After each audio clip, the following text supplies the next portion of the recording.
오늘 사사기 21장 말씀을 통해서 말씀을 깨닫는 지혜와 응답받는 기도의 은총이 우리에게 넘치게 될 줄로 믿습니다. 이제 사사기가 오늘로 끝이 납니다. 마지막 사사기의 마무리는 또 한 번의 맹세와 또 한 번의 흔들리는 이스라엘 모습을 보여주고 있습니다. 사사기는 전반적으로 위태위태한 모습이 이어집니다.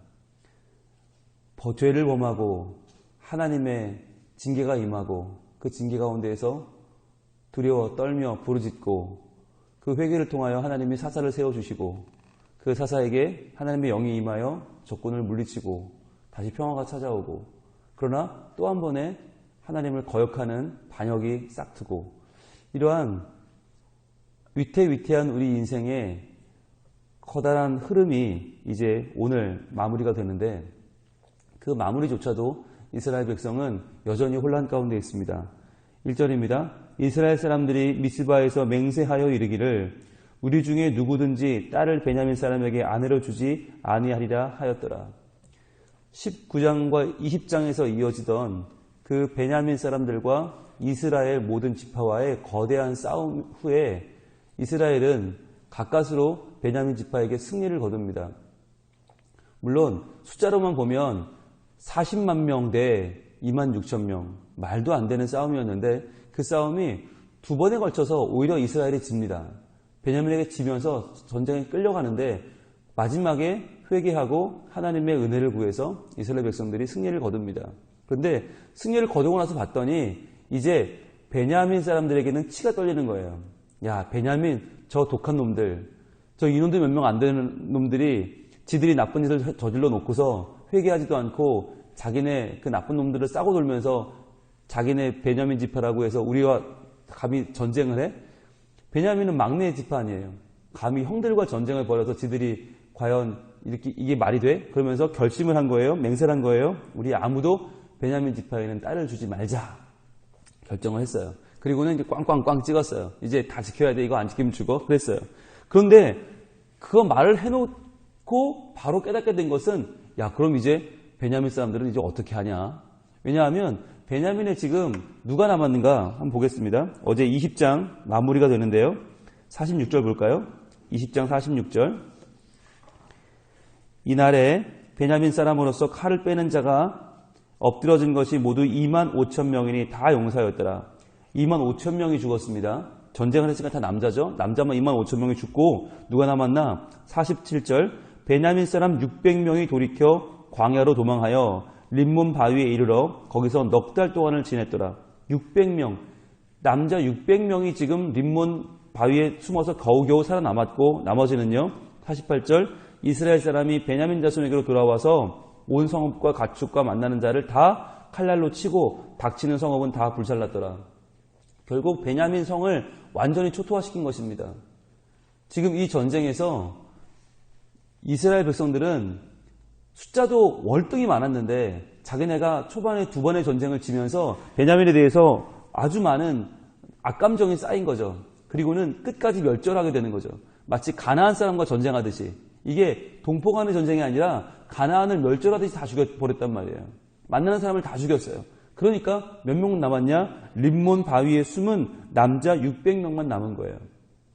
그런데 그 남자 600명만 남고 여자는 한 명도 없이 다 죽었는데 그런데 이 상황에서 우리가 그들에게 딸을 주지 말자라고 했으니까 어떻게 돼요? 그 600명은 장가를 갈 길이 없는 거예요. 왜냐하면 베냐민 지파에는 여자가 한 명도 없으니까. 이 사실을 곧 깨닫게 됩니다. 2절입니다. 백성이 베델에 이르러 거기서 저녁까지 하나님 앞에서 앉아서 큰 소리로 울며 이르되 이스라엘의 하나님 여호와여 어찌하여 이스라엘에 이런 일이 생겨서 오늘 이스라엘 지파 중에 한 지파가 없어지게 하시나이까 하더니 자, 그날 깨달은 거예요. 맹세하고 우리 딸 주지 말자 맹세한 그날 깨달았는데 우리가 딸을 안 주면 베냐민은 이제 없어지는구나. 600명의 남자와 결혼할 여자가 없으니까 이제는 죽는 거 아니에요. 이제 끝나는 거 아니에요. 비로소 깨닫고 큰 소리로 운다. 여러분, 큰 소리로 운다. 이게 우리 사사기를 시작할 때 사사기 2장에서 하나님의 사자가 나타나서 너희 이렇게 하면 안 돼. 이렇게 하면 너희들 이렇게 불성실하게 가나안 땅을 정복하면 안 돼. 하나님께서 너희와 함께하지 않으신다고 저주를 퍼부었을 때 그때 어마어마하게 울거든요. 사사기 2장으로 가볼까요? 사사기 2장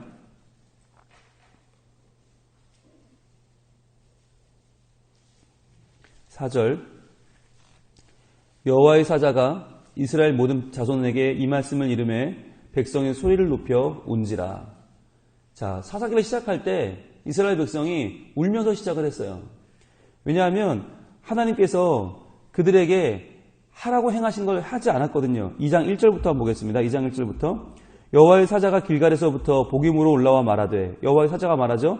내가 너희를 애굽에서 올라오게 하여 내가 너희 조상들에게 맹세한 땅으로 들어가게 하였으며 내가 또 이르기를 내가 너희와 함께한 언약을 영원히 어기지 아니하리니 너희는 이 땅의 주민과 언약을 맺지 말며 그들의 제단을 헐라하였거늘 너희가 내 목소리를 듣지 아니하였으니 어찌하여 그리하였느냐.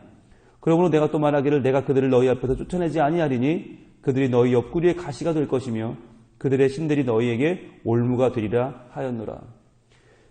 사사기를 시작하면서 하나님의 사자가 하신 말씀이 뭐였냐면 내가 너희를 애굽에서 구해냈는데 너희는 가나안 땅에 들어가서 왜 이 가나안 사람들을 쫓아내지 않냐는 거예요. 왜 이 거룩한 전쟁에 참여하지 않느냐? 왜 머뭇거리고 있느냐? 왜 그들을 너희 속에 같이 끌고 같이 가려고 하느냐? 왜 그들의 우상을 찍어내지 않느냐? 왜 하나님만 섬기지 않느냐라고 말할 때 그들이 4절 백성이 소리를 높여 운지라 이렇게 사사기가 시작되었어요. 평안이 없던 이스라엘 백성들에게 하나님은 평안을 약속하셨습니다. 그 샬롬의 땅이 가나안이었습니다. 그런데 가나안에 들어와서도 이스라엘 백성들은 평안이 없었습니다. 여기 와서도 울게 되었습니다. 왜냐하면 그들이 하나님의 명령을 저버렸기 때문입니다. 하나님의 명령을 따르지 않고 자기의 욕심만을 따르고 가나안 사람들을 멸하지 않고 그들과 함께 화친하고 지내면서 그들의 우상을 섬기면서 하나님의 복도 쫓고 이 땅의 가나안에서 누리는 바알의 복도 누리고자 했을 때 그들은 소리를 높여 우는 백성들이 됐다는 것입니다. 그게 사사기의 시작이었습니다. 그런데 오늘 21장을 마치면서 21장 2절에도 큰 소리로 울었다. 또 반복이 나옵니다. 사사기가 시작할 때도 울고 시작한 그들은 끝날 때에도 더욱 큰 소리로 울면서 사사기를 마칩니다. 그것은 사사기 시대에 이 사사 시대에 그들에게는 평화가 없었음을 샬롬이 없었음을 보여주는 것입니다. 하나님께서 인도하신 백성, 하나님께서 애굽에서 떠나 광야를 지나오게 하신 그 백성이 가나안에 도착했지만 그들에게는 참 평안이 없었다는 것입니다. 왜냐하면 그들의 마음속에 하나님이 계시지 않았기 때문입니다. 큰 소리로 울면서 이렇게 말하죠. 3절 하반절에 어찌하여 이스라엘 중에 한 지파가 없어지게 하시나이까 하더니 자, 이스라엘의 한 지파가 없어진다. 이것이 왜 슬픈 일이죠? 왜 지금 기가 막힌 일이죠? 이스라엘은 형제 공동체입니다. 12지파는 12형제입니다.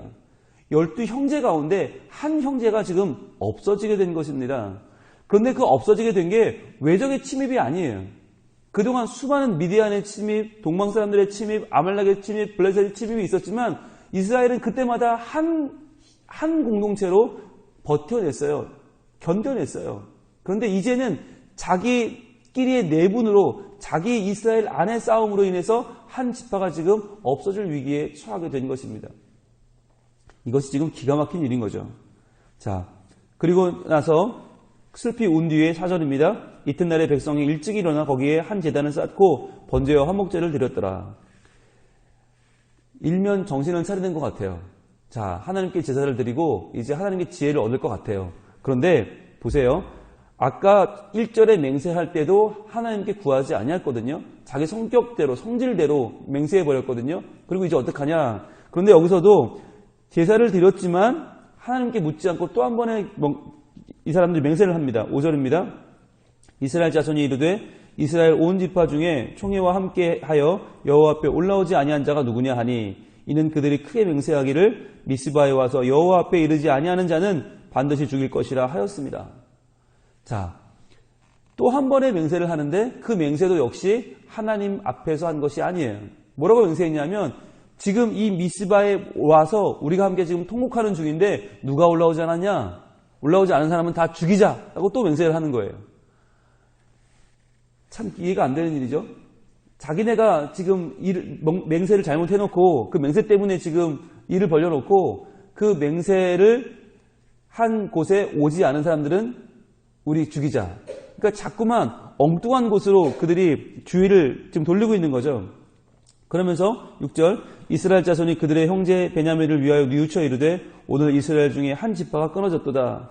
그 남은 자들에게 우리가 어떻게 하면 아내를 얻게 하리요? 우리가 전에 여호와로 맹세하여 우리의 딸을 그들의 아내로 주지 아니하리라 하였노라. 자, 이제 어떻게 하면 그들이 아내를 얻고 유지할 수 있을까? 자, 고민하다가 이들이 찾아낸 방법이 있어요. 그게 뭐냐면 두 맹세를 연결하는 거예요. 아까 분명히 첫 번째 맹세는 베냐민에게 딸을 주지 말자였고 두 번째 맹세는 미스바에 올라오지 않은 사람을 죽이자였죠. 그러니까 요걸 두 개를 연결하자. 인간의 지혜를 연결해 보는 거죠. 하나님께 묻지 않고 한 맹세, 두 가지 맹세 때문에 지금 그들은 위기에 처했지만 그들의 택한 방법이 뭐냐? 이 인간의 방법을 활용하는 것이었습니다. 그래서 8절입니다. 또 이르되 이스라엘 지파 중 미스바에 올라와서 여호와께 이르지 아니한 자가 누구냐 하고 본즉 야베스 길르앗에서는 한 사람도 진영에 이르러 총회에 참여하지 아니하였으니 백성을 계수할 때에 야베스 길르앗 주민이 하나도 거기 없음을 보았습니다. 자, 잘 됐다. 베냐민에게 지금 여자가 필요한데 여자가 600명 있어야지 짝이 맞잖아요. 600명의 여자가 필요한데 지금 길르앗 야베스에서는 한 사람도 미스바에 와서 통곡하지 않았다. 우리와 함께 울지 않았다. 그러니까 길르앗 야베스를 이제 우리가 다음 타겟으로 삼자는 거죠. 이렇게 말을 합니다. 10절 회중이 큰 용사 12,000명을 그리로 보내며 그들에게 명령하여 이르되 가서 야베스 길르앗 주민과 부녀와 아이들을 칼날로 치라.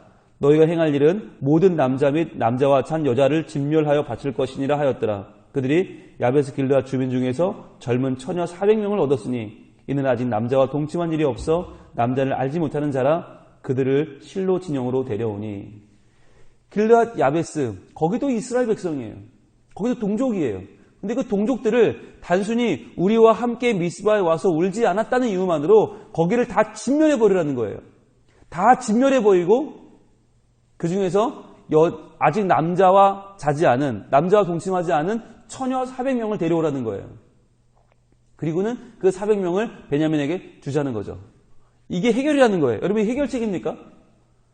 자기 동족을 사랑하지도 않고 용서하지도 않고 평화하지도 않고 성질대로 다 죽여버려서 600명밖에 남지 않은 베냐민을 이제는 결혼 문제가 걸리니까 여자를 맞춰줘야 되는데 여자가 없으니까 또 동족을 죽여서 또 동족이 남자를 다 죽여서 길르앗 야베스의 여자만, 그것도 처녀만 데려다가 이어주자. 말도 안 되는 생각인 거죠. 정말 천인공노할 생각을 하고 있는 사람들이 누굽니까? 이스라엘의 지도자들입니다. 12지파의 지도자들이 모여서 지금 이거 하고 있는 겁니다. 말도 안 되는 일이 벌어지고 있습니다. 오죽 기가 막혔으면 오늘 12절의 마지막 절 이렇게 12절의 마지막 이렇게 끝납니다. 이곳은 가나안 땅이더라.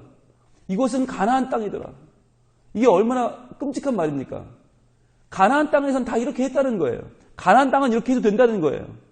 동족을 베냐민을 다 죽이고 남자 600명 남겨도 관계없고 길르앗 야베스 다 죽이고 여자만 400명 남겨서 짝을 붙이면 된다고 하는 이 말도 안 되는 이 이야기가 가나안 땅에서는 가능했다는 거예요. 이곳은 가나안 땅이더라. 여러분, 가나안 땅에 살지만 이들은 가나안 사람들이 아니죠. 하나님의 백성입니다. 하나님의 백성들이 지금 가나안 사람들처럼 행하고 있다는 말이에요. 하나님의 백성이 가나안에서 누구나 하던 그 방법대로 지금 하고 있다. 여러분 자녀가 있는데 남자 자녀가 있단 말이에요. 근데 결혼을 해야 될 사람이 필요해요. 그럼 어떻게 하시겠어요? 그 아들을 좋은 신랑감을 만들어야 되는 거 아닙니까? 그 아들을 좋은 신랑감을 만들어서 그 아들이 훌륭한 믿음의 가장이 될 수 있도록 지원해야 되는 거 아닙니까? 그런데 어떻게 해요? 옆집 가서 한 집안을 몰살시켜요. 그리고 여자애 하나만 남겨 데려와요. 짝을 지어줘요. 결혼하라고. 말이 되는 겁니까?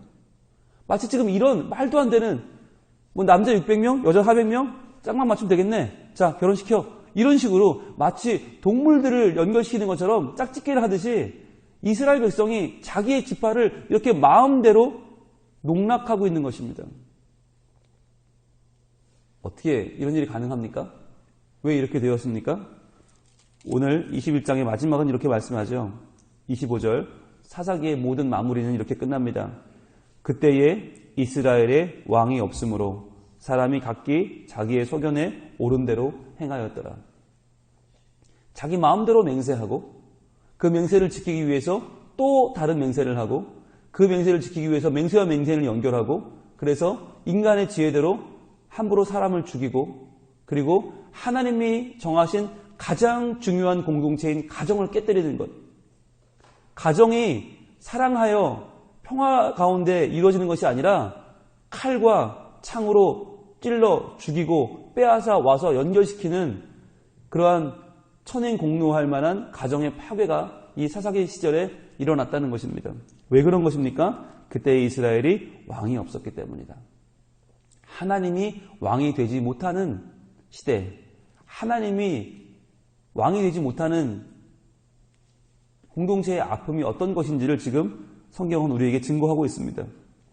왕이 없었기 때문에 사람이 각기 자기의 소견에 옳은 대로 행하였다는 것입니다. 자, 그런데 이 사사기에 그러면 핵심 주제가 뭘까요? 우리가 지금 사사기를 쭉 봤는데 사사기의 핵심 주제는 무엇입니까? 첫 번째는 인간의 끊임없는 범죄입니다. 인간의 끊임없는 타락입니다. 인간은 하나님이 아무리 사사를 보내줘도 아무리 문제가 해결돼도 평안이 찾아오면 또 죄를 짓습니다. 평안이 찾아오면 또 반역하고 또 죽이고 또 자기 욕심을 위해서는 무슨 짓이든지 합니다. 자기 속에 옳은 대로 삽니다. 인간의 끊임없는 타락과 부정, 욕심과 탐욕이 이 사사기에 펼쳐집니다. 이것은 마치 우리와 똑같습니다. 우리도 그렇게 할 지금 형편이 안 되니까 못하는 것 뿐이지 이렇게 할 수만 있으면 아마 우리도 우리의 욕심을 차리면서 함부로 남을 죽이는 일도 할 것입니다. 그런데 이러한 우리들에게 사사기는 두 번째 주제를 보여줍니다. 그것은 하나님의 끊임없는 사랑입니다. 인간은 끊임없이 타락하지만 하나님은 끊임없이 사랑하시고 하나님은 끊임없이 신실하셔서 하나님은 그 사사기의 사이클 범죄하고 징계하고 회개하면 구원하고 이 사이클이 왜 끊어지지 않습니까? 하나님께서 또다시 반복되는 사이클을 아시면서도 그들을 또 구원해 주시는 거 아닙니까? 온니엘을 보내주시고 에웃을 보내주시고 삼가를 보내주시고 입다를 보내고 삼손을 보내고 12번의 반복을 하면서 이스라엘 백성들이 뻔히 또 잘못한 것을 아시는 하나님께서 그들을 포기하지 않고 붙잡으시기 때문에 그들이 이렇게 그들의 역사가 이어오는 것이 아닙니까? 인간의 끊임없는 범죄와 하나님의 끊임없는 사랑, 하나님의 끊임없는 신실하심이 사사기의 변함없는 주제라고 하는 것입니다. 오늘날 우리가 살아가는 이 시대 가운데 우리가 살아가는 현실 가운데 얼마나 많은 인간의 타락이 있습니까? 우리부터 시작해서 얼마나 많이 인간의 죄악이 이 땅에 가득합니까? 그러나 포기하지 말아야 될 것은 왜 그렇습니까? 이러한 때라도 하나님은 살아계셔서 하나님은 능히 우리의 죄를 말갛게 씻으시고 예수 그리스도의 보혈로 우리를 하나님의 자녀로 삼으신다는 것입니다. 하나님은 우리를 용서하시고 우리의 죄악을 깨끗하게 씻기시고 우리를 신실하게 붙잡아 주실 것이라고 하는 약속이 성경에 약속하는 하나님의 능력이요 하나님의 권세이기 때문입니다. 우리 약속의 말씀을 한번 보겠습니다. 베드로전서 1장입니다. 신약성경 베드로전서 1장 18절과 19절 말씀 보겠습니다. 신약 377쪽에 있습니다. 베드로전서 1장 18절과 19절. 그동안 사사기를 공부하면서 너무 부동색을 많이 썼죠. 너무 부정적이고 너무 따라하지 말아야 할 내용을 너무 많이 쳤어요. 이제는 간만에 노란색을 한번 들어보겠습니다. 간만에 노란색을 들고 우리 한번 표시해 보겠습니다. 베드로전서 1장 18절 19절 이렇게 말씀하십니다. 너희가 알거니와 너희 조상이 물려준 헛된 행실에서 대속함을 받은 것은 자 모든 인간들은요 조상들이 물려준 헛된 행실이 있어요. 사사기의 못된 행실은 헛된 행실은 하나도 없어지지 않고 다 우리에게 지금 물려받은 우리가 다 물려받았다는 것이에요. 거기서 그런데 대속함을 받은 것은 그 헛된 행실이 이제는 대속함을 받아서 씻겨나갔다는 것이에요. 무엇으로 그렇게 된 것이냐? 은이나 금같이 없어질 것으로 된 것이 아니요.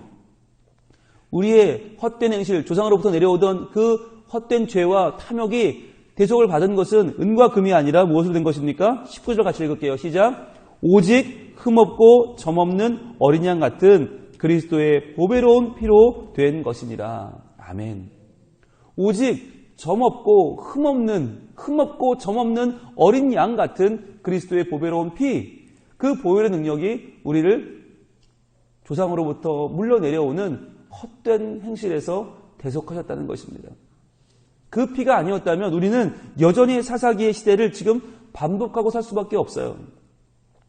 우리는 끊임없이 하나님을 반역하고 우리의 탐욕을 따라 살아갑니다. 그럼에도 불구하고 하나님은 예수 그리스도를 보내주셔서 예수 그리스도의 보혈을 의지하면, 그 보혈의 피를 믿고 이제 하나님의 사람으로 살아가면 우리가 우리 조상이 헛된 행실에서 대속함을 받을 것이라고 말씀하십니다. 이 말씀은 우리에게도, 그리고 우리 다음 세대에게도 그대로 해당되는 말씀입니다. 고백해야 됩니다. 하나님, 저는 이 사사기에 나오는 이 말도 안 되는 인간의 탐욕과 인간의 범죄와 전혀 다르지 않습니다. 하나님, 저도 똑같습니다. 저를 용서하시고, 그러나 이대로 끝나지 않게 나를 붙잡아 주시는 오직 흠없고 점없는 어린 양 같은 예수 그리스도의 보혈의 능력을 의지하게 하여 주시옵소서. 그 보혈을 의지할 때에 하나님께서 나와 함께하여 주시고 나를 도와주시고, 나뿐 아니라 우리 다음 세대를 붙잡아 주셔서 더 이상은 이 죄와 이 악행이 이어지지 않고 대속함을 받는 아름다운 역사가 우리에게 있게 하여 주시옵소서.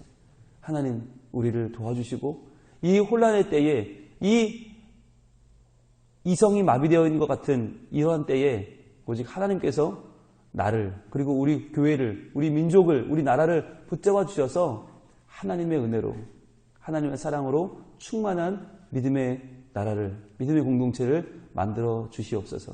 기도하며 나아갈 때에 하나님께서 이 사사기가 보여주고 있는 인간의 연약한 모습이 아니라 사사기를 뛰어넘는 하나님의 변함없는 신실하심과 사랑으로 이 시대를 하나님의 사람들로 가득 채우시고 하나님의 뜻으로 바른 길 가게 하시는 하나님의 능력의 역사가 이 땅 가운데 분명히 있게 될 줄로 믿습니다. 기도하겠습니다. 하나님, 사사기 1장부터 21장까지의 모든 내용을 다 살펴보았습니다. 보는 내내 아프고, 보는 내내 찔리고, 보는 내내 혼란스럽습니다. 주여, 마치 우리 이 시대의 아픈 현실을 보는 것과도 같습니다. 주님, 그러나 이렇게 아프고 혼란스러운 세상 가운데에서, 인간의 탐욕과 부정함 가운데에서, 그러나 하나님은 살아계셔서 하나님께서는 여전히 그 민족을 붙잡아 주시고 여전히 신실하신 하나님의 사랑으로 긍휼을 베풀어 주셨습니다. 왕이 없어서 각자 자기 수견대로 행하는 이 약한 때에라도 하나님은 살아계셔서 이 민족을 붙잡아 주셨습니다. 주님, 하나님의 은혜가 지금 이 한반도에도 임하기를 원합니다. 우리나라에도 임하기를 원하고, 우리 정부에도 임하기를 원하고, 우리 국가와 우리 지도자들과 지금 분노와 좌절에 빠져있는 모든 국민들에게도 임하기를 원합니다. 하나님, 하나님의 사랑이, 하나님의 신실하심이 우리 가운데 임하여 다시 한번 이 사사기와도 같은 험한 세상을 이겨내는 그리스도의 보혈의 능력을 붙잡게 하여 주시옵소서. 그리하여 오직 흠없고 점없는 예수 그리스도의 피가 우리를 인도하셔서 믿음 안에 바른 길을 걸어가는 우리 모두가 되게 하여 주시옵소서. 하나님, 이제 사사기를 마치고 저희들 나흘간 하루 한 정을 쉬려고 합니다. 하나님, 쉬는 기간 동안에 함께 하셔서 믿음을 더하여 주시고 은혜 주시고, 나흘 후에 룻기가 시작될 때에 다시 한번 저희들 믿음으로 이 하루 한 장의 믿음의 여정에 동참할 수 있도록 도와주시옵소서. 건강을 주시고 이 추위에 우리의 모든 삶을 붙잡아 주시고 하나님을 놓치지 않고 붙잡아 주님 주시는 말씀의 은혜로 우리의 삶을 세워나가는 거룩한 주의 백성들이 다 되게 하여 주시옵소서. 예수님 이름으로 기도합니다. 아멘.